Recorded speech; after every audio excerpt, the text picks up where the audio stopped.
Hello students, in today's class we are going to learn 7th standard history lesson number 2, that is India before the times of Shivaji Maharaj. So students, previous video में हमने इसका half part cover कर लिया था, half जो remaining part है वो हम आज करेंगे. सो पार्ट 1 वीडियो अगर आपने नहीं देखा होगा तो इस वीडियो के नीचे डिस्क्रिप्शन बॉक्स में लिंक दे दूँगी, कमेंट सेक्शन में भी, तो आप वहाँ से देख लेना. देखिए आज हमें करना है यहाँ से महमूद गवान. महमूद गवान वॉज द चीफ वज़ीर ऑफ द बहमनी किंगडम. तो किंगडम जो बहमनी किंगडम था वहाँ का ये चीफ वज़ीर था. कौन? महमूद गवान. और ये अच्छा इंसान था. He was a good administrator. ये बहुत ही अच्छे से राजकाज संभाल रहा था.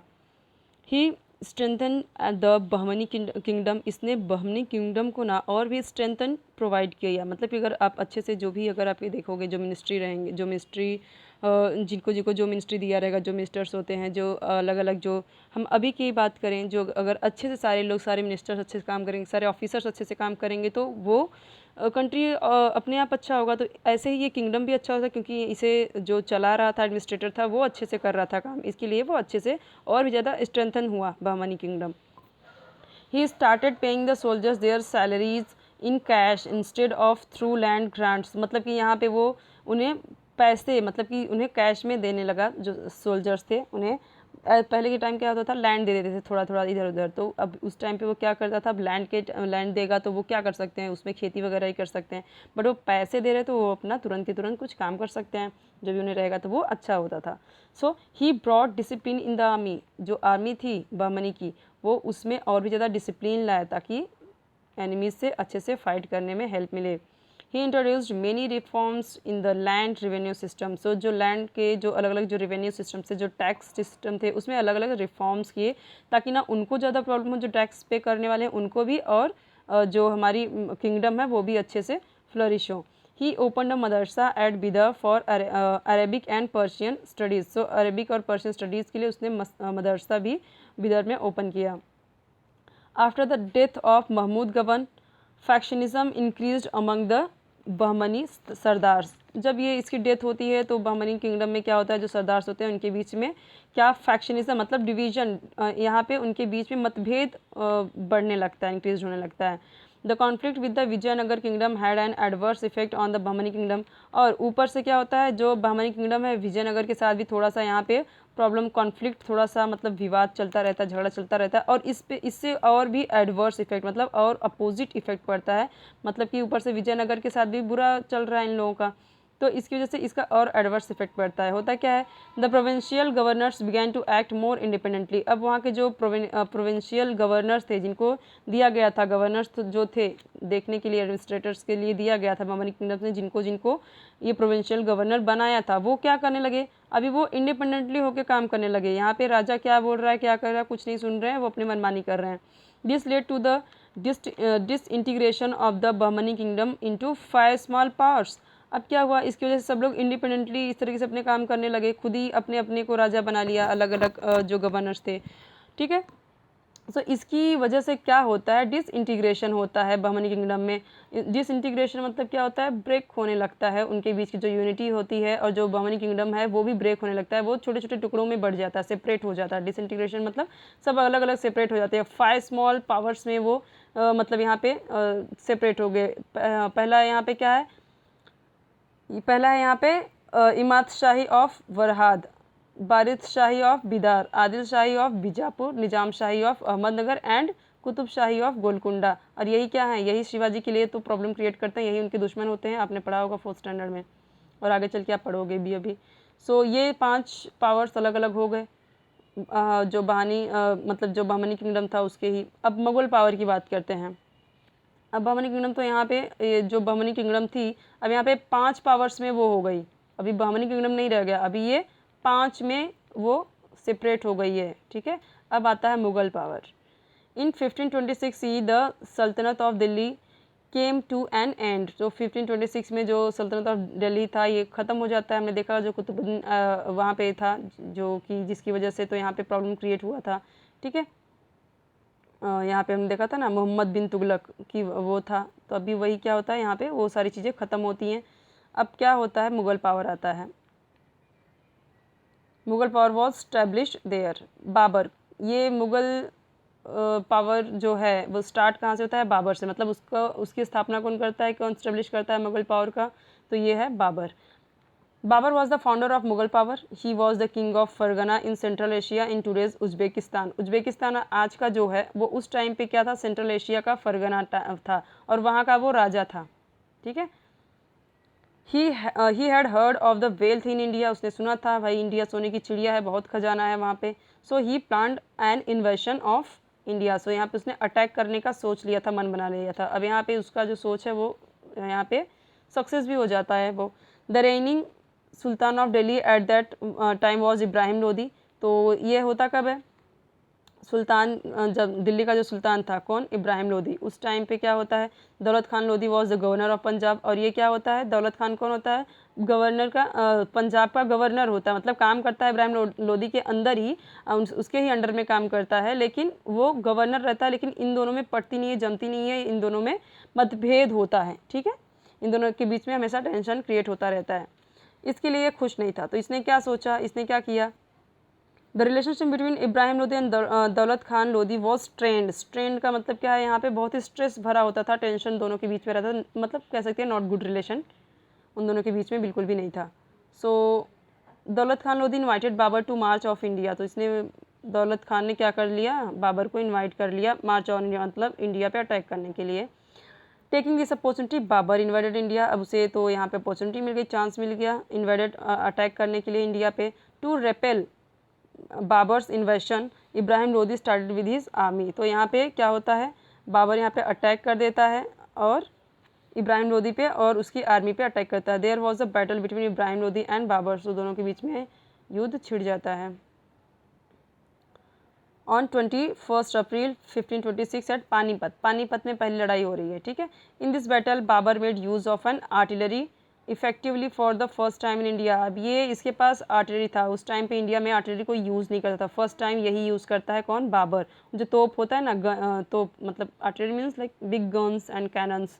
तो उस टाइम पे तो लोग तलवार भाला यही सब चलाते थे इंडिया में, लेकिन इसने क्या यूज़ किया उस टाइम पे, इसने यूज़ किया कैनन, जो तोप होता है। इफेक्टिवली मतलब बहुत ही इफेक्टिवली वो ये सारी चीज़ें करता है। He defeated Ibrahim Lodi's army. अब यहाँ पे वो तलवार चला रहा है, उसने एक गोला चलाया, सारी की सारी सेना खत्म। तो ये क्या था, ये तो हार ही जाएंगे जो भी आएगा इसके सामने। This is known as the first battle of Panipat. मतलब इसने इब्राहिम लोदी को हरा दिया पानीपत के मैदान में और ये बाबर जीत गया। तो ये है फर्स्ट बैटल ऑफ पानीपत। किसके बीच में हुआ, ये याद रखना है आपको। फर्स्ट बैटल ऑफ पानीपत के बीच में किसके हुआ, तो ये हुआ बाबर और इब्राहिम लोदी के बीच में। Okay. After the battle of Panipat Rana Sanga of Mewar brought और राजपूत किंग्स टुगेदर। अब ये बाबर यहाँ पे आ गया, मुगल का आ गया यहाँ पे ना। तो अभी ये क्या करने लगा, अभी पूरे सबको परेशान करने लगा, सोच रहा है कि सबको अभी मैं अपने अंडर में लूँ। अभी ये प्रॉब्लम क्रिएट करने लगा जो इंडिया के लोग थे।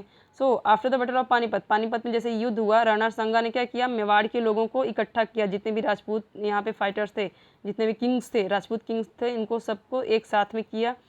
There was a battle between Babur and Rana Sanga at Khanwa. तो ये क्या किया इन लोगों ने युद्ध छेड़ दिया बाबर के साथ में, जितने भी राजपूत थे, राणा सांगा ने बाबर के साथ में युद्ध किया।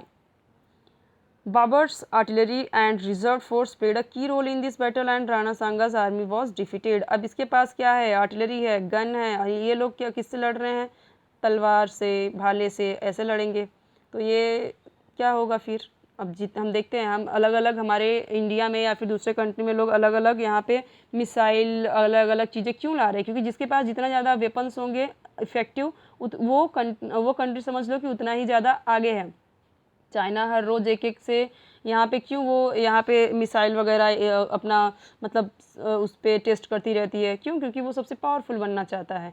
ठीक है, जिसके पास ये सारी चीज़ें वेपन्स ज़्यादा है वो क्या है, पावरफुल ही है। अमेरिका भी पावरफुल क्यों बना हुआ है, क्योंकि उसके पास ये सारी चीज़ें हैं जो कि अभी किसी के पास नहीं है, इसके लिए वो मोस्ट पावरफुल कंट्री है। सो इसके पास है आर्टिलरी गन्स। इसने क्या किया, इतने सारे लोग आए राजपूत, अगर ये उनके जैसा तलवार वगैरह से लड़ता तो कभी नहीं जीत पाता, लेकिन इसके पास क्या है, आर्टिलरी गन है, रिजर्व फोर्स है, मतलब लंबी चौड़ी फोर्स भी है इसके पास। इसके लिए क्या हुआ, जो राणा सांगा की आर्मी है वो हार जाती है, बाबर की डेथ होती है 1530 CE में। अब बाबर के बाद कौन आता है, उसका बेटा हुमायूं। कब आता है, 1530 CE में। अब वो मरा कब, 1530 में मरा वो, और 1530 में कौन आ गया? हुमायूं, बाबर का बेटा हुमायूं। ठीक है, 1530 से 39 तक ज़्यादा ये राज नहीं करता, इसकी लाइफ तो पूरी स्ट्रगलफुल ही रहती है। ठीक है, पूरा टाइम स्ट्रगल ही करता रहता है शेर शाह सूरी के साथ। And from 1535 to 1556 ascended the throne, he was defeated by Sher Shah. तो यहाँ पे शेर शाह से वो हार जाता है। Sher Shah establish the Sur dynasty on the throne of Delhi. अब ये क्या करता है, जो दिल्ली पे रहता है मुगलों का, अभी किसका आ गया? सूरी का, सूरी का। ठीक है, जो शेर शाह सूरी था उसने अपना जो सुर था, यहाँ पे देखिए, सुर डायनेस्टी को यहाँ पे वो स्टेब्लिश करता है। कहाँ पे? दिल्ली पे। सबका टारगेट क्या होता था? दिल्ली ही। अभी भी देखते हैं कैपिटल क्या है हमारा, दिल्ली ही है इंडिया की। आफ्टर हुमायूं, अकबर। अब हुमायूं का बेटा कौन है? Akbar. 1556 to 1605 CE ascended the throne. अभी वो संभालता है, इस टाइम पीरियड से वो संभालता है। असेंडेड मतलब वो संभालता है, इसे आगे बढ़ाता है। There was a battle between Akbar and Hemu. किससे लड़ाई होती है पहले? इसकी हेमू और अकबर के बीच में होती है। कहाँ पे? पानीपत इन 1556। This is the second battle. पहला किसके हुआ? इब्राहिम लोदी और बाबर के बीच में। अभी बाबर का समझ लीजिए कि ये क्या है, ये ग्रैंडसन है, पोता है ना, मतलब कि बाबर का बेटा हुमायूं, हुमायूं का बेटा अकबर। अब अकबर का किससे होगा लड़ाई? यहाँ पे हेमू से। कहाँ पे? वहीं पे जहाँ पे इसके दादाजी लड़े थे। ठीक है, Akbar's ambition was to bring the whole of India under his one central authority. अब ये क्या सोच रहा है, इसकी एम्बिशन क्या है, इसका एम क्या है कि पूरा का पूरा जितना इंडिया है सेंट्रल, मतलब जो इंडिया है पूरा का पूरा उसके अथॉरिटी में आ जाए, सबको वो सबको अपने अंडर में कर ले, पूरा का पूरा ये इसके अंडर में आ जाए, इंडिया पे पूरा सिर्फ एक छत्र उसका राज रहे, ऐसा वो चाहता है। But after Akbar, Jahangir 1605 CE to 1628 became the emperor. अब इसका बेटा कौन होता है? अकबर का, जहांगीर। ठीक है, फिर वो राजा बनता है। During his reign his wife Nurjahan played an active role in the administration. हाँ, ये जो नूरजहाँ ये बहुत ही मतलब कि ये औरतों के लिए काफ़ी कुछ अच्छा खासा काम करती है, और ये जो जहांगीर है उसको एडमिनिस्ट्रेशन में भी, मतलब राजकाज में भी थोड़ा हेल्प करती है। जहांगीर किसका बेटा है? अकबर का। Okay, Jahangir was followed by Shahjahan. अब जहांगीर का बेटा कौन है? शाहजहाँ है। अब उसके बाद वो राजगद्दी संभालेगा। कब? 1628 से लेकर 1658 से। ठीक है, ये ईयर आप थोड़ा दिमाग में रखना। वो एम्परर बनता है।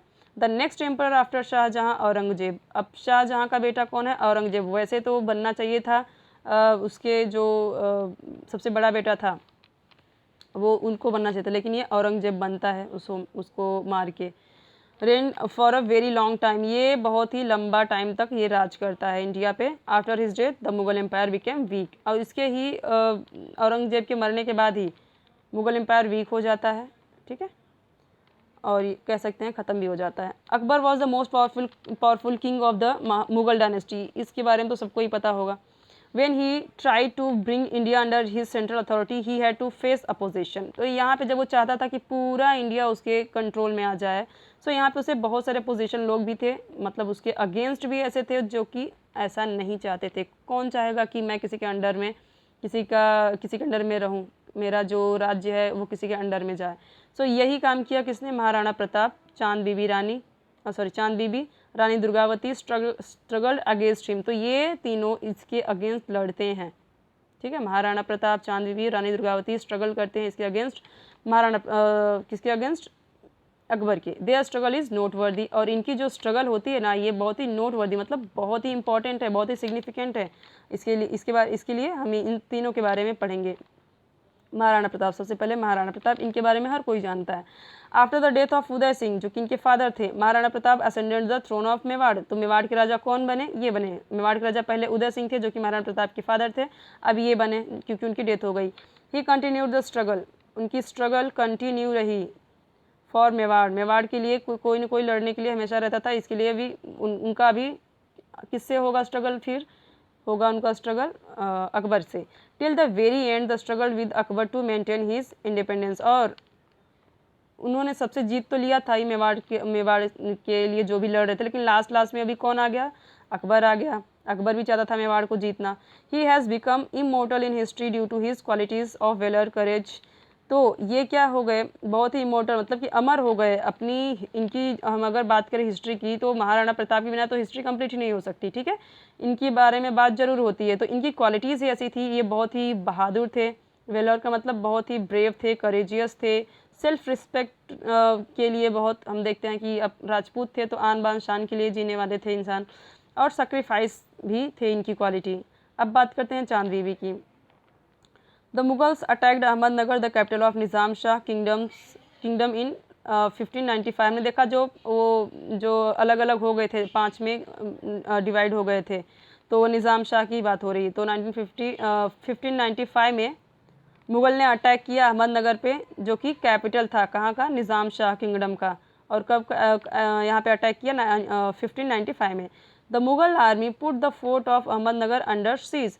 तो यहाँ पे क्या किया मुग़ल आर्मी ने, जो अहमदनगर का फोर्ट था उसे अपने अंडर में कर लिया। Chand Bibi the capable daughter of Husain Nizam Shah of Ahmednagar. अब ये उनकी कैपेबल बेटी थी, बहुत ही कह सकते हैं बहुत ही ताकतवर महिला थी, ठीक है। इनका भी पावर बहुत अच्छा खासा था। तो ये अगर जिंदा होती तो शायद वो नहीं कर पाते फतेह उस पर, लेकिन इनकी डेथ हो जाती है। कैसे होती है वो देखते हैं। तो ये कौन थी, चांद बीबी। चांद बीबी डॉटर थी हुसैन निज़ाम शाह की, जो कि अहमदनगर का था। Bravely defended the fort. वो क्या की मतलब ब्रेवली उन्होंने डिफेंड किया फोर्ट का। डिफेंड का मतलब कि पूरा लड़ी उसके लिए। At this time there was an internal strife among the factions of the Sardar Singh Nizam Shah kingdom. उसी टाइम पे क्या होता है, वो लड़ती रहती हैं, फाइट करती रहती हैं इसके लिए, लेकिन उनके अंदर ही इंटरनल स्ट्राइफ का मतलब यहाँ पे क्या है, एक कॉन्फ्लिक्ट, डिस्प्यूट हो जाता है उनके सरदारों के बीच में। निज़ाम शाही किंगडम में ही जो सरदार्स होते हैं उनके बीच में क्या हो जाता है, फैक्शन, मतलब कि यहाँ पे जैसे इनकी जो सोच विचार थी वो अलग होने लगी, उसके बीच में डिस्प्यूट होने लगे। इसके लिए क्या किया इन लोगों ने, this resulted the murder of चांद बीवी। और इसकी वजह से क्या कर देते हैं ये लोग, चांद बीवी का ही मर्डर कर देते हैं। This result later the Mughals captured the fort of Ahmednagar. अब रानी तो रही नहीं, हमें पता है जहाँ पे राजा रानी कोई रहता नहीं, वो उसको एनिमीज़ बहुत ही जल्दी कैप्चर कर लेते हैं, ईजिली कैप्चर कर लेते हैं। Okay, but the Mughals could not bring the entire kingdom of Nizam shahi under their control. पूरा तो नहीं कर पाया, मतलब कैप्चर तो कर लिया, बट पूरी तरीके से पूरा किंगडम पे वो कंट्रोल नहीं कर पाए। अब बात करते हैं Rani Durgavati.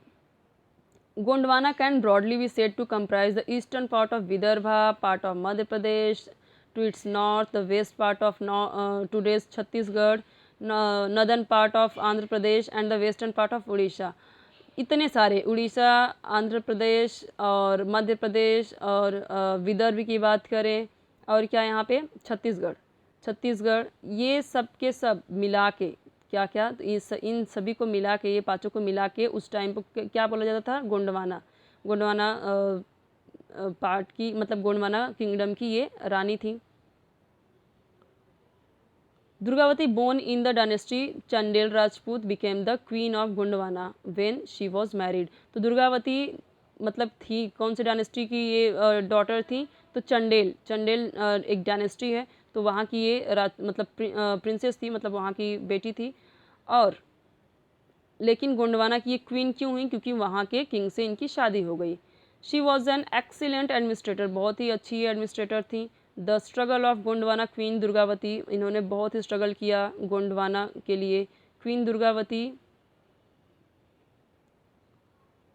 Against the Mughals is important in medieval history. अगर मिडिवल हिस्ट्री की बात करें तो दुर्गावती का नाम जरूर आता है। क्यों, क्योंकि इन्होंने बहुत ही ज़्यादा स्ट्रगल किया मुगल्स के लिए, अपने गोंडवाना किंगडम के लिए, जो उनका किंगडम था। After her husband's death Durgavati laid down her life while fighting against Akbar but she did not surrender.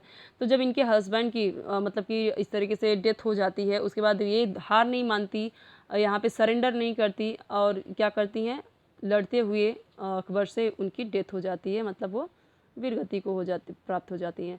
Akbar was well versed and vigilant ruler. Well versed का मतलब यहाँ पे क्या है, बहुत ही एक्सपीरियंस्ड किंग था वो, बहुत ही स्किल्ड था, मतलब कि हर क्षेत्र में वो बहुत ही निपुण था, ठीक है। निपुण कहने से मतलब कि ये है, इतना स्किल इसलिए क्योंकि उसे पूरा नॉलेज रहती थी, कब कहाँ कैसे क्या करना चाहिए, कौन से राजा से दोस्ती बढ़ानी चाहिए, कब कहाँ पे अटैक करना चाहिए, ये सारी चीज़ें उसे बहुत ही अच्छे से पता थी। एंड विजिलेंट का मतलब क्या है, विजिलेंट का मतलब बहुत ही केयरफुल रहता था, वॉचफुल रहता था, एकदम अवेयर, चौकन्ना कह सकते हैं कि रहता था, कि कब कहाँ कौन सा स्टेप उठाना चाहिए, हर एक पे नज़र रहती थी उसकी, ठीक है। His religious policy was liberal and tolerant. वो कैसा था, रिलीजियस पॉलिसी जो उसकी थी वो लिबरल थी। ऐसा नहीं कि सिर्फ मैं मुस्लिम हूँ तो मुझे मुग़ल हूँ तो मुझे सिर्फ वही चाहिए पूरे इंडिया में, सबका अभी चेंज करवाओ जो इनका रिलीजन है, या फिर जो मेरे रिलीजन है उनको ही मैं सिर्फ अच्छी पोस्ट दूंगा, अच्छे से रखूँगा, बाकी के जो यहाँ पे जो लोग हैं, जैसे उस टाइम पे जो जितने भी अलग अलग जाति धर्म संप्रदाय के लोग थे उनको अच्छे से ना देखना, ऐसा नहीं थी। उसका रिलीजियस पॉलिसी बहुत ही लिबरल था, ठीक है। मतलब सेक्युलर था, मतलब कि सबको एक समभाव से देखता था, किसी के प्रति उसका भेदभाव नहीं था, टॉलरेंट था। He gave equal treatment to people from all religion, सबको इक्वल ट्रीटमेंट करता था, सबके साथ एक जैसा बिहेव करता था। He founded Din Ilahi by incorporating noble principles from all religions but never compelled anyone to adopt Din Ilahi. अब उसने क्या किया, उसने एक दीन इलाही मतलब करके उसने एक फाउंड किया, एक और इनकॉर्पोरेट किया, और इससे क्या उसका कहने का मतलब ये था कि जो अलग अलग रिलीजन्स थे उस टाइम पे, धर्म थे, उनसे कुछ अच्छी चीज़ें ली, बातें ली, और वो क्या किया इसमें लोगों को बोलता था, मतलब यहाँ पे वो कंपेल नहीं करता था, यहाँ पे फोर्स नहीं करता था कि किसी को कि अडॉप्ट ही करो दीन इलाही, लेकिन ये उसने फाउंड किया था दीन इलाही करके, अलग अलग धर्म से कुछ अच्छी बातें लेके। अब बात करते हैं औरंगजेब की, मतलब कि ये अकबर का क्या है, ये अकबर का ग्रैंडसन है, पोता है, क्योंकि अकबर के बेटे कौन थे यहाँ पे, अकबर के बेटे थे, अकबर का बेटा था यहाँ पे जहांगीर, जहांगीर का बेटा शाहजहां, शाहजहां का बेटा ये है औरंगजेब, ठीक है। Aurangzeb won the war of succession among other sons of Shahjahan and became the emperor by detaining his father in 1658 CE। सो औरंगजेब ने जीता था, मतलब कि युद्ध जीता था, जो मतलब Aurangzeb won the war of succession amongst other sons. जो शाहजहाँ के और भी बेटे थे, जैसे कि दारा शिकोह सबसे बड़े बेटे थे, उनको राजा बनना चाहिए था ना, लेकिन ये बन गया, क्यों, क्योंकि ये थोड़ा सा मतलब उग्र स्वभाव का था, इसे कह सकते हैं कि राज करने का ज़्यादा इसे वो था, और ये थोड़ा अग्रेसिव इसका नेचर भी था। इसके लिए इसने क्या किया, उसका बड़ा भाई होने के बावजूद जो दारा शिकोह था उसको नहीं बनने दिया राजा, ये खुद बना। तो सबसे लड़ के ये क्या हुआ, ये खुद राजा बना, ठीक है। और क्या किया, अपने फादर को ही क्या कर दिया इसने, डिटेन कर दिया। डिटेन का मतलब यहाँ पे क्या, हिरासत में ले लिया, उसे नज़रबंद कर दिया, ठीक है, जेल में बंद कर दिया। And Dara Shikoh the elder son of Shahjahan was famous of religious tolerance. ये दारा शिकोह बहुत ही अच्छा इंसान था। ये क्या करता था, मतलब कि ये इन सब में, मतलब कि मार काट में या फिर इतना राजगद्दी में, ये सारी चीज़ों में इंटरेस्ट नहीं लेता था। वो बहुत ही रिलीजियस पर्सन था, और जैसे कि अकबर था लिबरल था, वैसे ये भी था। और ये जितनी ज़्यादा नॉलेज हो सकती थी, अलग अलग लोगों से नॉलेज लेता था, चाहे वो हिंदू धर्म हो मुस्लिम धर्म हो, ये ज़्यादा से ज़्यादा नॉलेज गेन करने पे ये यकीन रखता था, और एक अच्छे राह पे चलने की कोशिश करता था, और बहुत ही इस तरीके से अच्छा था। लेकिन उसका जो कह सकते हैं, जो उसका अंतिम समय था ना, तो ये औरंगजेब ने बहुत ही उससे बुरी मौत दी, या कह सकते हैं बहुत बुरी तरीके से बेचारे की मौत हुई। आपको भी पढ़ना दारा शिकोह के बारे में, वो बहुत उसके बारे में काफ़ी कुछ है पढ़ने के लिए। उसने कई सारे अच्छे बुक्स को ट्रांसलेट किया है, देखते हैं यहाँ पे है। ही translated more than 50 Upanishads in Persian language when Aurangzeb. देखिए इसने क्या किया, 50 से ज़्यादा भी उपनिषद का उसने पर्शियन लैंग्वेज में यहाँ पे ट्रांसलेट किया, क्योंकि उसे संस्कृत बहुत सारी लैंग्वेजेस उसको आती थी, ठीक है, बहुत सारी लैंग्वेजेस का वो मतलब बहुत ही नॉलेजेबल पर्सन था, स्कॉलर था वो। सो उसने क्या किया, बहुत सारे उपनिषदों का क्या किया, पर्शियन लैंग्वेज में उसने ट्रांसलेट किया, ताकि लोग भी पढ़ सकें, जो पर्शियन लोग हैं वो भी इसे, मतलब कि जिनकी लैंग्वेज है पर्शियन लैंग्वेज, अरेबिक लैंग्वेज, वो भी इसको पढ़ सके, क्योंकि उसे वो चीज़ें अच्छी लगी। जैसे कि हम देखते हैं कि यहाँ से बौद्ध धर्म वाले क्या लेके गए, इतनी सारी बुक्स लेके गए, उसे चाइना लैंग्वेज में उसे ट्रांसलेट किया, वैसे इसने भी किया। When Aurangzeb became the emperor, at that time the Mughal empire extended from Kashmir in the north up to Ahmednagar in the south and from Kabul in the west up to Bengal in the east। तो राजा बन गया ये, और ये क्या कर रहे थे, जो दारा शिकोह थे ये क्या कर रहे थे, ये मतलब कि जो अलग अलग बुक्स पढ़ते थे उसको ट्रांसलेट करते थे, इस तरीके से वो काम करते थे। औरंगजेब ने क्या किया, औरंगजेब बहुत ही कह सकते हैं, बहुत ही इसका एम्बिशन बहुत ही ज़्यादा था, बहुत ही हाई था। ये क्या, ये भी पूरा इंडिया पे कंट्रोल करना चाहता था। इसने कहाँ से कहाँ तक किया, मुग़ल एम्पायर को इसने एक्सटेंड किया, बढ़ाया, कहाँ से कहाँ तक, कश्मीर नॉर्थ से लेके अहमदनगर पूरा साउथ तक, मतलब कश्मीर से ऊपर से लेके और पूरा नीचे अहमदनगर तक इसने क्या किया, बढ़ाया। काबुल से लेके बंगाल तक, काबुल देख रहे हैं हम, काबुल कहाँ है, काबुल पाकिस्तान के साइड, वहाँ से मतलब पाकिस्तान में, वहाँ से लेके कहाँ तक, बंगाल तक इसने फैलाया पूरा मुगल को। To this Aurangzeb added Assam in the east, और इसने आसाम को भी, मतलब आसाम हमें पता है इस साइड है ना यहाँ पे, तो इधर भी उसने क्या किया, इधर भी ऐड कर लिया अपने में ही। And the regions of Adil Shahi of Bijapur in the south and Qutb Shahi, ये सब भी, ये लोग जो थे हमने देखा ऊपर में, इन सबको भी अपने में ही क्या किया, इन सबको क्या किया, एंड किया। जो ये आदिल शाही का बीजापुर बना के बैठा था, ये कुतुब शाही का जो गोलकुंडा, ये सबको ख़त्म कर दिया और इन सबको क्या किया इसने, अपने में मिला लिया। ये किंगडम, इन सभी किंगडम्स को इसने अपने में मिला लिया मुगल एम्पायर में। Conflict with the Ahoms, Ahoms के बारे में पढ़ते हैं। कॉन्फ्लिक्ट से मतलब इनके बीच में क्या, जो औरंगजेब है और अहोम्स है उसके बीच में किस तरह से कॉन्फ्लिक्ट्स होते हैं वो देखते हैं। In the 13th century C the people of the Shan community settle down in the valley of river Brahmaputra. तो यहाँ पे क्या, आसाम तो इसने अपने में अंडर में जीत लिया था, तो अभी क्या हुआ कि जो शान कम्युनिटी के लोग थे, ये क्या, ये जाके ब्रह्मपुत्र रिवर के वैली में, घाटियों में ये लोग बस गए। दे एस्टेब्लिश देयर किंगडम, फिर वहाँ पे इन्होंने क्या किया, अपना किंगडम बसाया। They were locally known as Ahom people, और ये अहोम जनजाति, आज भी आप पढ़ेंगे इनके बारे में, देखते हैं अहोम जनजाति जो होते हैं, तो ये लोकली किस नाम से जाने जाते हैं, Ahom. While Aurangzeb rule the Ahoms had a prolonged struggle with the Mughals. तो जब औरंगजेब रूल करा था उस टाइम पे, अहोम के साथ में इसका प्रोलॉन्ग का मतलब कंटिन्यूसली, इसका लॉन्ग टाइम के लिए अहोम के साथ मुगल्स का स्ट्रगल चलता रहा। The Mughals attack the Ahoms regions, ये क्या, अब अहोम के रीजन को भी अपने कंट्रोल में करना चाहता था, और इसके लिए वो मुगल क्या करता था, जो औरंगजेब था अटैक करता था अहोम्स के रीजन पे। The Ahoms United under the leadership, अब ये यूनाइटेड हो गए किसकी लीडरशिप में, किसके, ऑफ गदाधर सिन्हा, ये एक पर्सन है जिसके लीडरशिप में ये लोग सभी यूनाइटेड हो गए और लड़ाई करते रहे उसके साथ, औरंगजेब के साथ, मुगल एम्पायर के साथ। Commander Lachit Borphukan gave an intense battle against the Mughals, ये जो कमांडर लचित बोरफुकन हैं, इन्होंने बहुत ही इंटेंस, बहुत ही तीव्र लड़ाई की मुगलों के साथ। The Ahoms use the gorilla technique in the conflict against the Mughals, ये लोग क्या करते थे, अहोम्स बहुत कम होते थे, इनके पास उतना वेपन्स होते नहीं थे, तो ये क्या करते थे, गोरिल्ला टेक्निक ये यूज़ करते थे। ठीक है, ये देखिए अहोम्स कहाँ पे रहते थे वो देखते हैं, ये देखिए यहाँ पे, इधर भी नहीं छोड़ रहा है, पूरा अपना लिया, फिर इधर भी नहीं छोड़ रहा हो। ठीक है, यही इनका इलाका था, इसी साइड में वो रहते। ये ब्रह्मपुत्र नदी है, ये जो देख रहे हैं आप ब्लू कलर में, और इधर ही किनारे पर वो रहते थे।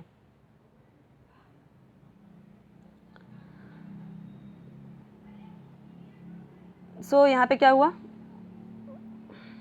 The Ahoms use the guerrilla technique in the conflict against the Mughals, तो मुगल के अगेंस्ट वो लोग लड़ते रहे, फाइट करते रहे। It became impossible for Mughals to create a strong base in, लंबे समय तक झगड़ा करते रहे, लेकिन ये क्या हुआ, इम्पॉसिबल हो गया कि मतलब आसाम में स्ट्रॉन्ग बेस बनाना, क्योंकि उधर का ये लोग पार्ट में अहोम अपना ही इंडिपेंडेंटली रह रहे थे, इसके अंडर में आने के लिए तैयार नहीं थे, वो फाइटिंग करते रह रहे थे और ये नहीं हरा पाए उसको। अब बात करते हैं कॉन्फ्लिक्ट्स विद द सिख्स, अब मुगलों का सिख के साथ किस तरीके से कॉन्फ्लिक्ट होता है, किसके साथ, वो देखते हैं। The 9th Guru of the Sikhs, Guru Tegh Bahadur protested strongly against Aurangzeb's policy of religious intolerance. तो ये जो औरंगजेब था ना, ये अकबर की जैसा बिल्कुल नहीं था। ये क्या था, ये क्या करता था, ये सिर्फ और सिर्फ अपने पे, मतलब अपने लोगों को अच्छी पोस्ट देना, अपने लोगों पे अच्छे से बर्ताव करना, बट बाकी लोगों के साथ मतलब इनइक्वलिटी थी इसके अंदर में, ये मतलब सबको उस तरीके से ट्रीट नहीं करता था, जो इसके कास्ट के, इसके रिलीजन के लोग नहीं थे उनके साथ ये बुरा बर्ताव करता था। तो ये तेग बहादुर को, ये सिख थे, अब इनको ये चीज़ पसंद नहीं आई, तो इन्होंने इसका विरोध किया औरंगजेब के अगेंस्ट में। Aurangzeb imprisoned him and beheaded him in 1675। अब औरंगजेब ने क्या किया, इनको क्या किया, इम्प्रिजन मतलब कैद कर लिया, इनको बंदी बना लिया, और क्या किया, उन्हें मौत की सज़ा, beheaded मतलब मौत की सज़ा सुनाई उन्हें 1675 CE में। After him Guru Gobind Singh became the Guru of the Sikhs, इनके बाद गुरु गोविंद सिंह बने सिख, मतलब गुरु गोविंद सिंह क्या बने, यहाँ पे सिख बने। ठीक है, गोविंद सिंह गुरु बने सिखों के। Guru Gobind Singh organized his followers, तो उन्होंने अपने जो फॉलोअर्स थे उन्हें ऑर्गेनाइज किया, and encourage their martial spirit, और फाइटिंग स्पिरिट उनके अंदर जगाई, लड़ाई करे बिना तो हम नहीं रह पाएंगे, क्योंकि हमें रहने ही नहीं देंगे ये लोग। He organised the 6 youths into a fighting force called the Khalsa Dal. तो फिर उन्होंने क्या ऑर्गेनाइज़ किया, सिखों का मतलब एक यूथ, एक जो उनकी यूथ जनरेशन थी उनको तैयार किया, खालसा दल एक ग्रुप के नाम से फाइटिंग करने के लिए, ठीक है, एक फाइटिंग फोर्स तैयार किया उन्होंने जिसको बोला गया उस ग्रुप को Khalsa Dal. Their headquarters were at Anandpur. Anandpur मतलब कह सकते हैं एकदम ऊपर में, यहाँ पे हमारा इंडिया यहाँ पे है, इधर ही, ठीक है। सो आनंदपुर में क्या करते हैं, मतलब पंजाब के पास में कह सकते हैं। देयर हेडक्वार्टर्स आनंदपुर में उनका था, इन खालसा दल का। Aurangzeb sent his army to fight the Sikhs. अब ये लोग प्रोटेस्ट कर रहे हैं, मतलब कि विरोध कर रहे हैं, विद्रोह कर रहे हैं, किसका, औरंगजेब का। तो औरंगजेब ने क्या किया, अपनी आर्मी को भेज दिया सिखों से झगड़ा करने के लिए, लड़ाई करने के लिए। His army attacked Anandpur. Anandpur में अटैक कर दिया। All the six fought fiercely, they did not succeed. तो बहुत ही फियर्सफुली लड़े, बहुत ही वीरता से लड़े, ब्रेवरी से लड़े, लेकिन वो सक्सेस नहीं हो पाए क्योंकि उसके पास बहुत बड़ी सेना थी।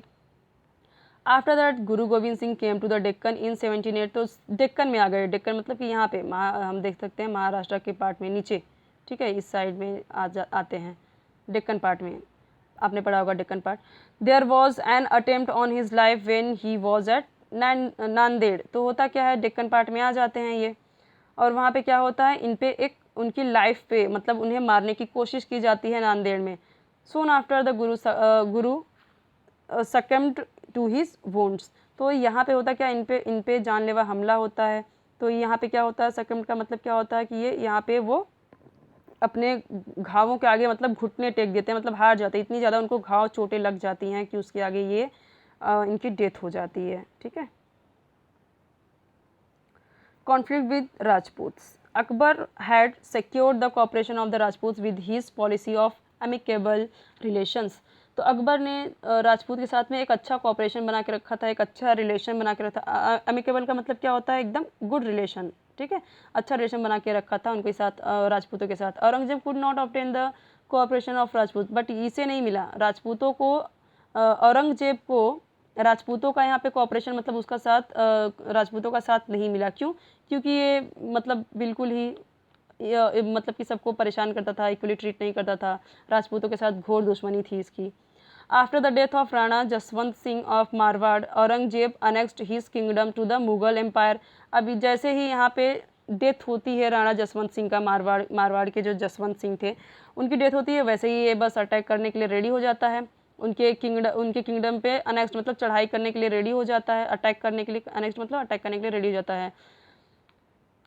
दुर्गादास राठौड़ क्रोन जसवंत सिंह माइनर सन अजीत सिंह। अब दुर्गादास आई थिंक उनके मिनिस्टर वगैरह होंगे, उनके जसवंत सिंह के मारवाड़ के, ठीक है, मारवाड़ के वो दुर्गादास हो सकता है मिनिस्टर हों या फिर उनके कोर्ट के ही कोई थे। तो उन्होंने क्या किया, जो जसवंत सिंह किंग थे उनका जो माइनर सन, जब से छोटा बेटा था, फिर भी क्या किया, क्राउन कर दिया, क्योंकि मतलब ये दिखाने के लिए कि राजा हो गया हमारा, आइए हमारे राजा को हराइए, फिर तो आप इस पे आप अपना कंट्रोल कर पाओगे।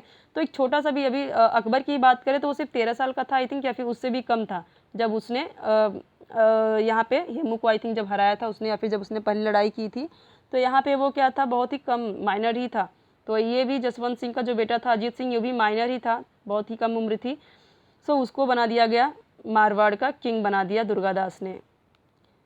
Durgadas Rathore fought hard against the Mughals. अब दुर्गादास, हालांकि ये तो बच्चा है अभी जो, फिर भी वो लड़ता है, भले राजा उनको आगे करके जाता है। दुर्गादास राठौड़ बहुत ही लड़ते हैं, मतलब कि हार्ड टफ फाइट करते हैं।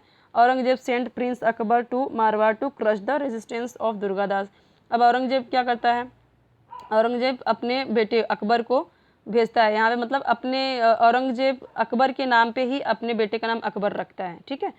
सो वो मारवाड़ में जो विद्रोह उठा था उसे क्रश करने के लिए, मतलब उसे कुचलने के लिए, उसे हराने के लिए वो क्या करता है, भेजता है अपने बेटे को जो कि था अकबर, उसको भेजता है दुर्गादास के साथ में, दुर्गादास से लड़ाई करने के लिए, ठीक है। रेजिस्टेंस मतलब रेजिस्टेंस ऑफ दुर्गादास, उसके विरोध में, दुर्गादास के विरोध में वो भेजता है प्रिंस अकबर को। लेकिन होता क्या है, prince Akbar joined hands with Rajput and rose in revolt against Aurangzeb.